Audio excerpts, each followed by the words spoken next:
যশোরের বেনাপোল স্থলবন্দর দিয়ে গত 4 দিনে 2টি চালানের মাধ্যমে 646 মেট্রিক টন আলু আমদানি করা হয়েছে। ভারতের পাঞ্জাব থেকে মালবাহী ট্রেনে বেনাপোল বন্দরে এসব আলু আনা হয়। এগুলোর প্রতি কেজির মূল্য শুল্ক সহ 39 টাকা। বেনাপোল স্থলবন্দর থেকে 40 কিলোমিটার দূরত্বে যশোর শহরের বড়বাজারে আজ বুধবার সকালে পুরনো আলু প্রতি কেজি পাইকার 65 টাকা ও নতুন আলু 50 থেকে 55 টাকা দরে বিক্রি হয়েছে। খুচরা বাজারে প্রতি কেজি 8 থেকে 10 টাকা বেশি ওই আলু বিক্রি হয়।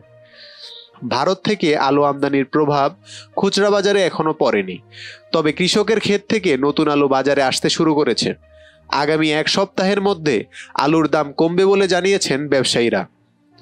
যশোর শহরের বড়বাজার কাঁচা পণ্যের আড়ত সাহা ভান্ডারের স্বত্বাধিকার বিধান সাহা বলেন, ভারতের আলু আমদানির প্রভাব বাজারে পড়েনি, তবে মাঠের কৃষকের আলু আসতে শুরু করেছে।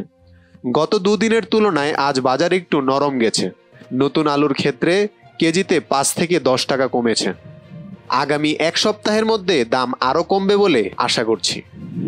এদিকে এবছর বেনাপোল স্থলবন্দর দিয়ে গত শনিবার প্রথম চালানে 468 মেট্রিক টন ও গতকাল মঙ্গলবার দ্বিতীয় চালানে 878 মেট্রিক টন আলু ভারত থেকে আমদানি হয়েছে। বেনাপোল কাস্টমস হাউস সূত্রে জানা গেছে, ভারত থেকে বেনাপোল বন্দর দিয়ে মালবাহী ট্রেনে 2টি চালানে মোট 646 মেট্রিক টন আলু আমদানি হয়েছে। এই আলু প্রতি কেজির আমদানি মূল্য 27 টাকা 60 পয়সা ও শুল্ক 9 টাকা 10 পয়সা। এর মধ্যে পরিবহন খরচ ও নষ্ট মিলিয়ে প্রতি কেজির দাম 39 টাকা পড়েছে।